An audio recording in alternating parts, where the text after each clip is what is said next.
Here's how I make the Irish soda bread. Take all these ingredients, they'll all be listed in the bottom description right below, so don't worry. You take all these ingredients, and I'll show you how to put them together in a minute.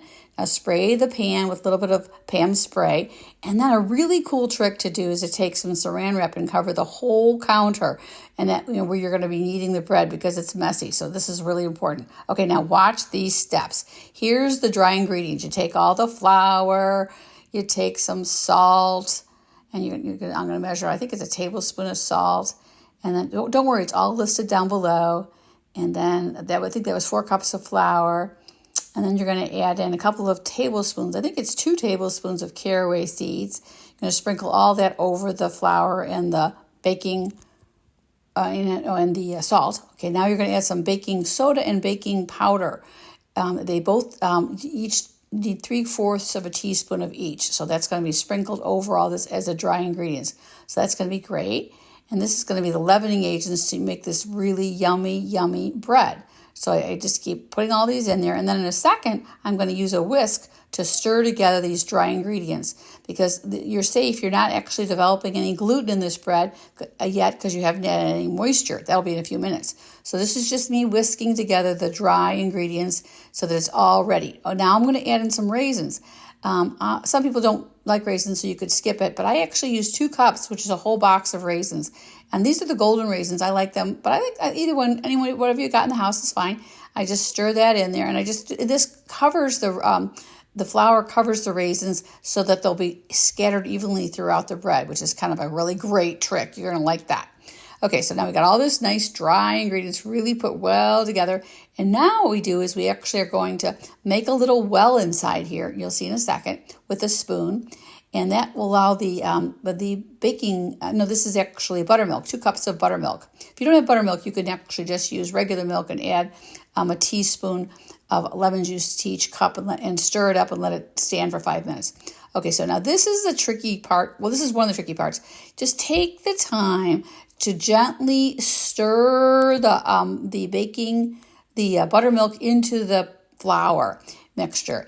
And you just keep knocking keep wanting to get it nice and moist. The moisture you can get the flour mixture, the easier it will be to do the kneading step, which will be next. So, but just hang on. So see how I just keep rotating the bowl and stirring, grabbing the batter that's kind of coming together, and it gets kind of gloppy. So you can see I keeps knocking it off the spoon, but you keep doing that because the more you can pull this together, the easier the next step, which is the trickiest step, but it's not bad, will be. Okay, so here we are. It looks like it looks kind of together. Remember, I've got this, and I just sprinkle a little bit of flour just to cut to the saran wrap counter. Really important step.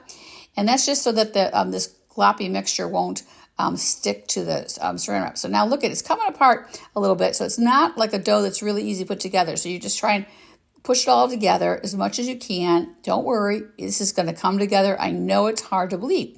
So now you just smudge. See how you almost smudging and just sprinkling just the tiniest bit of flour so the dough, which is really wet, can be dry. But don't put a ton in, just enough just so you can keep your hands from sticking. So now see how I just keep grabbing it and smudging it and grabbing it and smudging it. So it's not easy at first, but it just comes together within a minute here. So just keep hanging. So again, it must be a little bit wet. So I pull it together a little bit more and I smudge and I just keep pushing. That's spreading the moisture through the flour so that all these pieces of flour can come together with the raisins. And I know it's hard to believe this is going to turn out, but it's going to be fabulous. So this is, again, it's about a minute, maybe 2 of actually doing this gentle kneading process. Because remember, there's no yeast in this bread. So this is what you've got to do to develop the structure. So you gently push this bread together and you keep grabbing the little pieces that are falling off the side of the dough ball. And you just keep grabbing it like a little magnet, and it really works. So look at it, it's starting to come together. It's almost there. So just keep going, hang in there, just keep smudging. And then when you need more moisture, and you just grab a little bit of this blobs off your fingers. And that this really does work to make for a really tender bread because we're really not kneading it that much. Okay, so hang on. Okay, a couple more smudges until we're all the way done. Look, we're getting close. Okay, so this is looking like a loaf almost. So you just keep shaping it into kind of a round, round loaf that's slightly flattened. So we're getting it almost all together. And it's just about there. And yep, it is. Okay, good. And now what you're going to do is you're going to be so glad that that's done. So you're going to grab that, you're going to grab your little cookie sheet. Oh, I guess I have a few little pieces I'm trying to blob onto the bread. So I think I gave up on those. All right, so I probably rinsed my hands off. And then I now take this ball and I put it right onto the greased cookie sheet. Easy peasy. And then I cut an X in the top, pretty deep X. And that's to help with the even baking. Isn't that great? And then now you're going to pop this into a 375 oven for about an hour. And that's usually enough for it to come out perfectly. So then this is it, how it looks at the end. Nice and crusty, smells great. I let it cool on a rack and then I cut it on a board. And here it is, the melted butter. It's fabulous.